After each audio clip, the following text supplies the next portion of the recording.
Ассалому алейкум, Москвадагы айдоочулар. Аэропорт Домодедовго келген бардык эле айдоочулар байкагандыр. Мына оң тараптагы сплошная полоса мурун ак светте болчу, азыр сары светке өзгөртүлдү. Экөөнүн разницасын түшүндүрүп кетейин.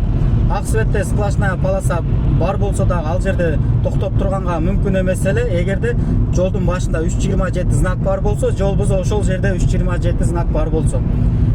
Азыр көбү ошол учурда көбү 327 знакты көрбөгөндүктөн ошол жерге токтоп туруп алат эле.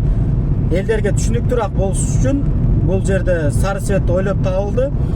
Сары свет бул 327 знак бар экенин түшүндүрөт. Ошол жерде знак жок болсо дагы, жолдун башында знак жок болсо дагы бул жерде токтоп турганга мүмкүн эмес. Если токтоп туруп алсак, 1,5 рубльден 3000 рубльге чейин штраф аласыздар. Токтоп койсоңуздар, таштап койсоңуздар машинаны, эвакуатор көтөрүп келет. Ошол үчүн токтобоңуздар.